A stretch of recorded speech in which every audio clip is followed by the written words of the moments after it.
Hello everyone, कैसे हैं आप सब। आई होप आप सभी मस्त हैं, स्वस्थ हैं। So welcome to all in Narela maths classes. Today we will complete introduction of chapter number 7 coordinate geometry.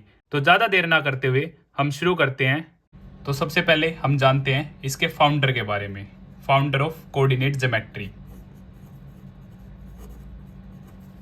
जो थे डिस्कार्टिस, फ्रांस। यह एक फ्रेंच मैथमेटिशियन थे। कोऑर्डिनेट ज्योमेट्री क्या है? हमारी ब्रांच है ज्योमेट्री की, जहां पॉइंट की पोजीशन के बारे में बताया जाता है कोऑर्डिनेट्स की हेल्प से। अदर ब्रांचेस जैसे एल्जेब्रा, मेंसुरेशन, अर्थमेटिक एटसेट्रा। बिल्कुल बेसिक से बात करते हैं और अपने चैप्टर को स्टार्ट करते हैं। सबसे पहले हम जानते हैं लाइन के बारे में। Line, it has no end point। दोनों तरफ क्या है? Arrow heads. It means we can extend in both directions. हम इसको दोनों डायरेक्शंस में क्या कर सकते हैं? इंक्रीज कर सकते हैं। सेकंड नंबर पर हम बात करते हैं रे के बारे में।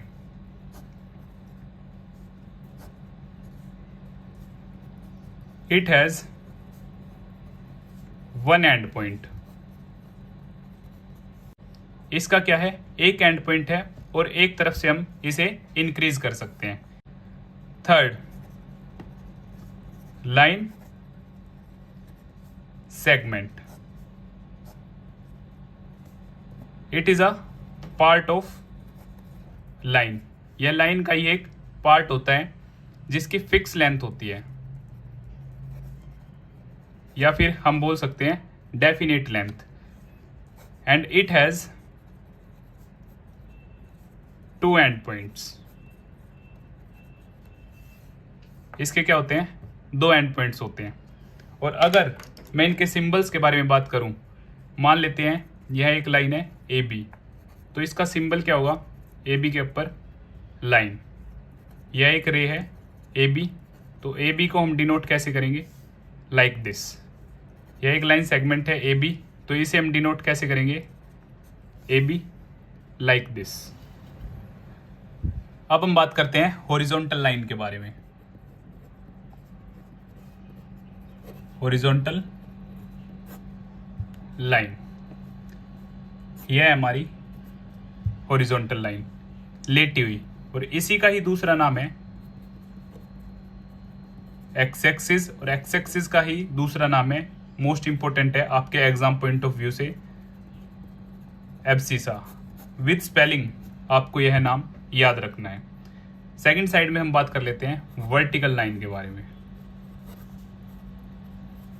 वर्टिकल लाइन, ये क्या है? हमारी खड़ी लाइन, और इसी को हम बोल देते हैं वाई एक्सिस, और इसी का एक और नाम होता है ऑर्डिनेट। हॉरिजॉन्टल लाइन ही हमारी एक्स एक्सिस होती है, और एक्स एक्सिस का ही मोस्ट इंपोर्टेंट नाम है एब्सिसा। सेम वर्टिकल लाइन हमारी वाई एक्सिस, और वाई एक्सिस को ही हम ऑर्डिनेट बोल देते हैं। इन दोनों के ही कॉम्बिनेशन से हमारा बनता है कोऑर्डिनेट सिस्टम।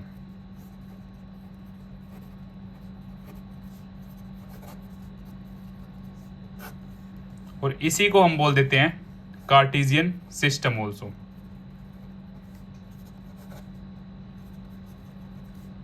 और इसी को हम कार्टेशियन प्लेन भी बोल देते हैं। तीनों सेम है। अब हम जानते हैं रोज एंड कॉलम्स के बारे में। रोज,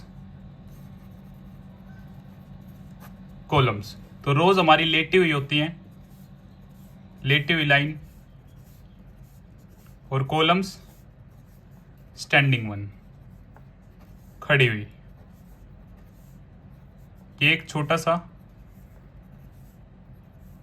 कॉन्सेप्ट था जो आप सभी का क्लियर होना चाहिए। लाइक रो 1, रो 2, रो 3, रो 4, रो 5, column 1, column 2, column 3, column 4, column 5, column 6।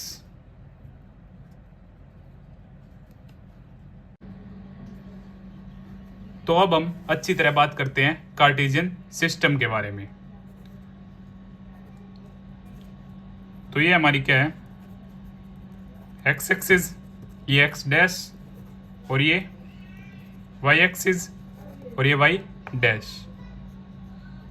ये क्या है हमारी पॉजिटिव, ये अपर साइड भी पॉजिटिव, लेफ्ट हैंड साइड में एक्स एक्सिस नेगेटिव, और डाउन साइड में y axis negative. X axis और वाई एक्सिस के इंटरसेक्शन से हमारे 4 रूम्स क्रिएट हो जाते हैं। हम मान लेते हैं ये हमारा फर्स्ट, ये सेकंड, ये थर्ड, और ये फोर्थ। इन रूम्स का जो नाम होता है वो मोस्ट इंपॉर्टेंट है, आप सभी को पता होना चाहिए। Rooms is equal to quadrants. Rooms is equal to quadrants. तो ये हमारा फर्स्ट क्वाड्रेंट है, ये सेकंड क्वाड्रेंट, ये थर्ड क्वाड्रेंट, और ये हमारा फोर्थ क्वाड्रेंट है। अब हम साइन कन्वेंशन की बात कर लेते हैं। फर्स्ट रूम की जो वॉल्स हैं दोनों ही क्या है, पॉजिटिव। तो पॉजिटिव पॉजिटिव, और सबसे पहले हम लिखेंगे एक्स एक्सिस की वैल्यू, और सेकंड नंबर पर हम लिखेंगे वाई एक्सिस की वैल्यू। रूम नंबर सेकंड, यहाँ पे एक वॉल नेगेटिव है और एक वॉल पॉजिटिव है, तो हम लिखेंगे नेगेटिव पॉजिटिव, क्योंकि मैंने आपको बताया सबसे पहले हम एक्स की कंसीडर करेंगे और फिर वाई की। थर्ड में दोनों नेगेटिव हैं, तो थर्ड क्वाड्रेंट में दोनों साइन नेगेटिव होंगे। फोर्थ में सबसे पहले हम एक्स की कंसीडर करेंगे पॉजिटिव, देन नेगेटिव। और एक्स एक्सिस और वाई एक्सिस जहां कट करेंगे उस पॉइंट का नाम होता है ओरिजिन, और ओरिजिन पे एक्स एक्सिस और वाई एक्सिस की वैल्यू क्या होती है, 0 0। टोटल हमारे 4 क्वाड्रेंट्स हैं। अब हम बात करते हैं डिस्टेंस फॉर्मूला के बारे में कि कार्टेशियन सिस्टम में 2 पॉइंट्स के बीच का डिस्टेंस हम कैसे फाइंड आउट करेंगे। सो डिस्टेंस फॉर्मूला मैं आपको एक एग्जांपल की हेल्प से बताता हूं। जैसे हमारा डिस्टेंस है ए और बी, तो यहाँ पे जो हमारे कोऑर्डिनेट्स होंगे उसे हम मान लेते हैं x1 y1, और यहाँ पे मान लेते हैं x2 y2। So A B का जो डिस्टेंस फॉर्मूला है वो हमारा क्या होगा, under root x2 minus x1 का whole square y2 minus y1 का होल स्क्वायर। आइए एक एग्जांपल की हेल्प से इसे प्रॉपरली समझते हैं। ये आपका ए, ये आपका बी। यहाँ पे ए के जो कोऑर्डिनेट्स हैं वो है आपके 4 और 5, और बी के कोऑर्डिनेट्स हैं आपके 4 और 3।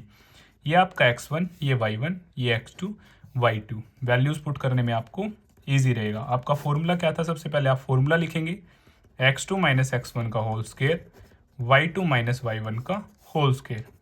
अब आप वैल्यूज पुट करेंगे। सो x2 है आपका 4 माइनस x1 है आपका 4, सो स्क्वायर y2 है आपका 3 माइनस y1 है आपका 5, so square. So A B 4 minus 4 0 का होल स्क्वायर आपका 0 ही होगा, यहाँ से -2 का whole square. So A B ये आपका 0 ही आ जाता है, और -2 की आप -2 से मल्टीप्लाई करेंगे आपका प्लस का 4 आ जाएगा। सो ए बी यहाँ से आपका √4 को आप लिख सकते हैं 2 × 2, और रूट के अंदर 2 एक जैसे नंबर्स होते हैं तो एक बार आ जाता है और रूट फिनिश हो जाता है। हमने फर्स्ट चैप्टर में भी प्रॉपरली इसके बारे में जाना है। सो जो आपका डिस्टेंस आ जाता है वो आ जाता है 2 यूनिट्स। क्लियर। आइए अब कुछ इंपॉर्टेंट बातें कर लेते हैं। लाइक हमारे पास 3 पॉइंट्स हैं, 3 पॉइंट्स। तो जो हमारा फर्स्ट पॉइंट होगा 3 पॉइंट्स के regarding, a right angled triangle. 3 point से हमारा क्या बन सकता है, राइट एंगल ट्राइंगल बन सकता है। इन केस इफ कब, if sum of square of any 2 sides is equal to square of third side, and third side which one, largest one। तो जैसे कि आप सभी जानते हैं राइट एंगल ट्राइंगल, ये आपका ए, ये मान लेते हैं बी, ये सी। तो ये आपका परपेंडिकुलर, ये बेस, और इसके सामने क्या होती है आपकी हाइपोटेन्यूज। सो पाइथागोरस थ्योरम से हाइपोटेन्यूज का square is equal to perpendicular square plus में बेस का स्क्वायर, और ये स्टेटमेंट हमने लिखी है।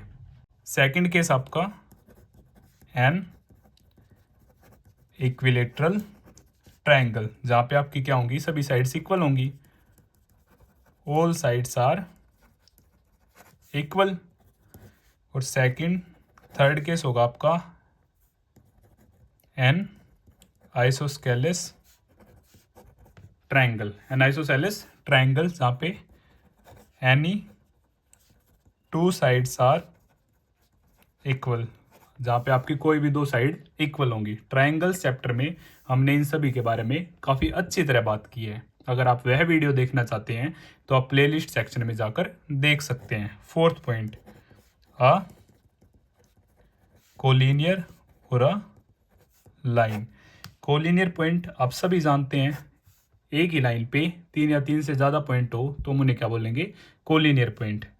1 2 3, यहाँ हम क्या मान लेते हैं 3। तो इस केस में क्या होगा आपका, if sum of two sides is equal to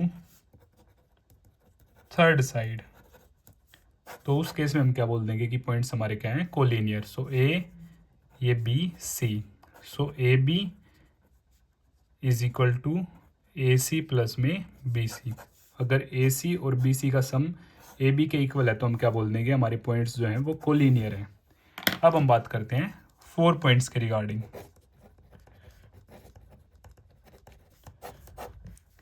first case होगा आपका यहाँ पे a rhombus. If all sides are equal, जब आपकी सभी साइड्स इक्वल हैं बट डायगनल्स इक्वल नहीं है तो वो होगा हमारा rhombus. Second, a square.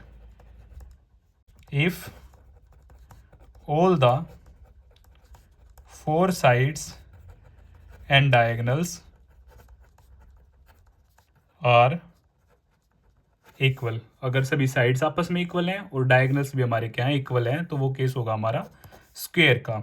Third, a parallelogram.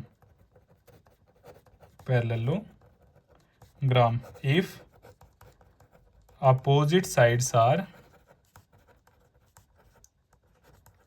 Equal, अगर हमारी अपोजिट साइड्स क्या हैं, इक्वल है, तो वो हमारा क्या होगा, पैरेललोग्राम। एक्चुअल में इनकी जो प्रॉपर्टीज हैं वो थोड़ी और भी डीप है। पैरेललोग्राम में हमारे बाइसेक्ट भी क्या करते हैं, डायगोनल्स हमारे बाइसेक्ट करते हैं ओनली, ठीक है। रोम्बस पे जो डायगोनल्स बाइसेक्ट करते हैं 90 डिग्री पे करते हैं। ये हमारा सिर्फ कोऑर्डिनेट सिमेट्री से रिलेटेड क्या है, बेसिक है। Fourth, a rectangle. रेक्टेंगल के केस में if opposite sides and diagonals are equal, अगर हमारे अपोजिट साइड्स और डायगोनल्स इक्वल हैं तो वो हमारा क्या होगा, रेक्टेंगल होगा। तो ये कुछ बातें थी जो आपको ध्यान रखनी है। अब हम बात करते हैं सेक्शन फॉर्मूला के बारे में। It means internal division. Internal division, आइए अब इसको डीपली जानते हैं। सो ए और बी आपके दो पॉइंट हैं, जैसा कि हमने डिस्टेंस फॉर्मूले में बात की, x1 और y1 और x2 और y2। अब p एक पॉइंट है जो ए बी को कुछ रेशो में क्या करना है, डिवाइड कर रहा है, और जो p के कोऑर्डिनेट है वो हम क्या मान लेते हैं, xy, और रेशो में हम इन दोनों को क्या कर रहा है, डिवाइड। रेशो में गिवन नहीं है, सो m1 m2। इंटरनल डिवीजन को शो करेगा आपका सेक्शन फॉर्मूला ए बी, जैसा कि हमने डिस्टेंस फॉर्मूले में बात की, x1 y1 x2 y2। अब p एक पॉइंट है जो ए बी को कुछ रेशो में क्या करता है, डिवाइड करता है। p के कोऑर्डिनेट हमने एक्स वाई मान लिए और रेशो हमने m1 और m2 से मान लिया। यहाँ पे आपके दो मोस्ट इंपोर्टेंट फॉर्मूले हैं, x is equal to m1 x2 plus में m2 x1 अपॉन में m1 प्लस में m2, और y is equal to m1 y2 m2 y1 upon में m1 प्लस में m2, और y जो आपका y कोऑर्डिनेट है वो किसके इक्वल होगा, m1 y2 प्लस में M2Y1 अपॉन में दोनों रेशो का सम। यहाँ से आपको कोई एक चीज़ मिसिंग होगी जो आपको फाइंड आउट करनी होगी और आप इस फॉर्मूले की हेल्प से फाइंड आउट कर सकते हैं। इन केस ऑफ y आप इस फॉर्मूले की हेल्प से फाइंड आउट कर सकते हैं। और यहाँ पे एक इंपॉर्टेंट है, अगर हमें रेशो फाइंड आउट करना है, सो फॉर रेशो, मान लिया हमें रेशो ही फाइंड आउट करना है, हमें ए के कोऑर्डिनेट गिवन है, बी के कोऑर्डिनेट गिवन है और पी के कोऑर्डिनेट गिवन है। तो रेशो के केस में जो हम लेट करेंगे वो करेंगे के रेशो 1। क्या लेट करेंगे? के रेशो 1 लेट करेंगे। और जो थर्ड केस है ये आपका सेकंड, ये आपका फर्स्ट इंटरवल डिवीजन, और थर्ड केस जो है आपका मिड पॉइंट, ये भी आपका मोस्ट इंपॉर्टेंट है। हम मान लेते हैं ए और बी, ये हम जो कि डिस्टेंस फॉर्मूले में बात कर चुके हैं, x1 y1 यहाँ के कोऑर्डिनेट, x2 y2 यहाँ के कोऑर्डिनेट, और मान लेते हैं p क्या है? मिड पॉइंट है ए बी का, p के कोऑर्डिनेट x और y। अगर p मिड पॉइंट है तो यहाँ से हम डायरेक्ट सोल्व कर सकते हैं। x जो होगा वो क्या होगा? x1 प्लस x2 अपॉन में 2, और y के लिए y1 प्लस में y2 अपॉन में 2। इन केस ऑफ मिड पॉइंट हम डायरेक्ट सोल्व कर सकते हैं x1 प्लस में x2, x1 प्लस में x2 अपॉन में 2, y1 अपॉन में y2 अपॉन में 2 y के लिए, इन केस ऑफ मिड पॉइंट। अभी आपको बातें कुछ कुछ जची होंगी, आइए एग्जाम्पल की हेल्प से सारी चीज़ों को क्लियर करते हैं। सो एग्जाम्पल, ये a, ये आपका b। सो जो a के कोऑर्डिनेट है वो हम मान लेते हैं -1 और 7, b के कोऑर्डिनेट मान लेते हैं 4 और -3, ये आपका पॉइंट P, और रेशो मान लेते हैं 2:3, और P के कोऑर्डिनेट हमें फाइंड आउट करने हैं। क्लियर? यहाँ तक कोई प्रॉब्लम? तो ये था हमारा फॉर्मूले के according x1 y1, x2 y2, और ये m1, ये m2। आइए फॉर्मूले में पुट करते हैं। सो m1 x2 प्लस में m2 x1 अपॉन में दोनों रेशो का सम, और y के लिए m1 y2, m2 y1 और दोनों रेशो का सम, 1 के साथ 2 और 2 के साथ 1। सो m1 क्या है मेरा 2, x2 क्या है हमारा 4, m2 क्या है हमारा 3, और x1 -1 है तो हम ब्रैकेट यूज़ करेंगे, दोनों रेशो का सम। सेम y के लिए m1 है मेरा 2, y2 है मेरा -3, प्लस में m2 है मेरा 3, और y1 है 7 अपॉन में दोनों रेशो का सम। सो यहाँ से x के लिए 4 2 ज़ा 8, -3, 3 और 2 5, और यहाँ से y के लिए -6, 21, और यहाँ से 5। सो x मेरा आ जाता है 5 1 में 5 कटा 1, सो x की वैल्यू 1 आ जाती है, और यहाँ से y आ जाता है मेरा 15 अपॉन में 5 कटा, सो y आ जाता है मेरा 3। सो यहाँ से हमें p के कोऑर्डिनेट्स फाइंड आउट करने थे, ये हमने इजीली कर दिए। अब हम बात करते हैं रेशो के लिए। तो इसी सेम क्वेश्चन को हम क्या करते हैं, रेशो के लिए सोल्व करते हैं। अब हम मान लेते हैं ए और बी, ए के कोऑर्डिनेट हमारे लिए -1 और 7, और बी के कोऑर्डिनेट है 4 और -3, और अब हमें रेशो फाइंड आउट करना है। पी के कोऑर्डिनेट्स हमें गिवन है 1 और 3, जो हमने फाइंड आउट नहीं करे थे वही हमने मान लिए। रेशो के केस में मैंने आपको बोला था कि हम मान लेंगे के रेशो 1। तो ये आपका x1, ये y1, ये x, ये y, ये x2 y2, और ये m1, ये m2। तो अब फॉर्मूले में पुट करते हैं और सोल्व करते हैं। तो हमारा फॉर्मूला क्या था, x के लिए ये और y के लिए ये। तो x की वैल्यू है यहाँ पे 1, और यहाँ से m1 क्या है मेरा, m1 के m1 x2 और m2 x1, और दोनों रेशो का सम, ये इधर आ जाएगा, 1 से मल्टीप्लाई होगा तो k + 1 एग्जैक्ट। सो यहाँ से 4k - 1, अब +1, और इधर आया ये भी +1, 4k - k एग्जैक्ट। अब ये k पॉजिटिव है, उस तरफ गया तो नेगेटिव, ये माइनस है इधर आके पॉजिटिव। सो 2 = 3k, और क्या मैं इसे ऐसे लिख सकता हूँ 3k = 2, और k की वैल्यू यहाँ से 2/3, k की वैल्यू क्या आ जाती है मेरी 2/3, और रेशो मैंने क्या माना था k रेशो 1, तो k की value 2/3 ratio 1 multiply by 3 both sides, दोनों साइड्स में मैंने 3 से मल्टीप्लाई कर दिया। So multiply by 3 multiply by 3, 3 से 3 कट, सो 2:1, रेशो क्या आ जाता है मेरा 2 रेशो, सॉरी मल्टीप्लाई बाय 3 ना, सो 3 × 1:3। सो रेशो क्या आ जाता है मेरा 2:3 और ऊपर भी मेरा क्या था 2:3। तो इसी तरह हमारा यह कंप्लीट हो जाता है रेशो से भी और कोऑर्डिनेट फाइंड आउट करने के लिए। सो मिड पॉइंट का एग्जांपल मैं आपको बता देता हूँ। ए और बी इसके कोऑर्डिनेट हम मान लेते हैं 3 और 4 और बी के कोऑर्डिनेट हम मान लेते हैं 3 और 6 और पी यहाँ पे क्या है एक मिड पॉइंट है जिसके कोऑर्डिनेट हमें फाइंड आउट करने हैं। So P is the mid point of A B. In case of mid point हमें क्या कुछ भी सोल्व करने की ज़रूरत नहीं है, डायरेक्ट मिड पॉइंट फॉर्मूला से हम सोल्व कर सकते हैं। अगर आप इसे सेक्शन फॉर्मूला से सोल्व करना चाहते हैं तब भी आप इसे सोल्व कर सकते हैं। मिड पॉइंट है, इट मीन्स इक्वल और इक्वल पार्ट, इट मीन्स 1:1। आप सेक्शन फॉर्मूला में से भी अब सोल्व कर सकते हैं, बट नहीं, अगर आपका मिड पॉइंट है तो आप सेक्शन फॉर्मूला ना यूज़ करके मिड पॉइंट फॉर्मूला यूज़ करें, ये आपके लिए काफ़ी ईजी होगा। मिड पॉइंट के केस में आपका फॉर्मूला था x = x1 + x2/2 और y के लिए y1 + y2/2। ये आपका x1 y1, ये आपका x2 y2। सो यहाँ से जो x की वैल्यू होगी 3 + 3/2 6/2 3 और y 4 + 6/2 10/2 5। तो आपके जो p के कोऑर्डिनेट होंगे वो होंगे आपके 3 और 5। यहाँ पे x की वैल्यू 3 और y की वैल्यू 5। तो मिड पॉइंट के केस में इजीली आप क्वेश्चन को क्या कर सकते हैं सोल्व कर सकते हैं। और आपके लिए एक एडिशनल थिंग हो रहा है, area of triangle half modulus x1 y2 - y3 + x2 y3 - y1 + x3 y1 - y2 और मॉडुलस क्लोज। ये आपके सिलेबस से अभी क्या है कट है, ये अब आपके सिलेबस में नहीं है, बट 1% आप इसे याद रखेंगे क्योंकि काफ़ी बार आपके एग्जाम में आ जाता है कि आपको कोऑर्डिनेट्स दे जाते हैं। जैसे एग्जांपल मैं आपको बताऊं 1 2 3p और यहाँ से 4 7, ये आपको एक कोऑर्डिनेट्स गिवन है ट्राइंगल के, ओके। या फिर आपको 3 कोऑर्डिनेट्स गिवन है, ट्राइंगल भी नहीं, आपको 3 कोऑर्डिनेट्स गिवन है a b c और बोला गया है ये कोलिनियर है, ये क्या है कोलिनियर है और आपको p की वैल्यू फाइंड आउट करनी है।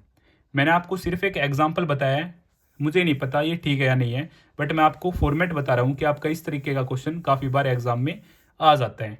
आपको बोला गया है ये तीनों पॉइंट क्या है कोलिनियर है, तो आपको पी की वैल्यू फाइंड आउट करनी है। तो इस केस में कोलिनियर के केस में आप सभी जानते हैं कोलिनियर पॉइंट्स हमारे वो पॉइंट्स होते हैं जब एक ही लाइन पे 3 या 3 से ज़्यादा पॉइंट फॉर्म हो। तो कोलिनियर होंगे तो इट मीन्स यहाँ पे जो एरिया ऑफ ट्राइंगल होगा वो हमारा क्या होगा 0 होगा। और एरिया ऑफ ट्राइंगल का फॉर्मूला आप ये लगा के सभी ये वैल्यूज पुट करके वहाँ से पी की वैल्यू फाइंड आउट कर सकते हैं। तो इस तरीके का एग्जाम में आपका क्वेश्चन देखा गया है। तो इसी तरह आपके इस चैप्टर का इंट्रोडक्शन कंप्लीट होता है। अगर आपको फिर भी कुछ डाउट है तो आप मुझे कमेंट बॉक्स में बता सकते हैं या फिर आप मुझे 9560024787 पर मैसेज कर सकते हैं। और अगर आपको यह वीडियो पसंद आई तो इसे लाइक शेयर एंड सब्सक्राइब करना ना भूलें। Thank you.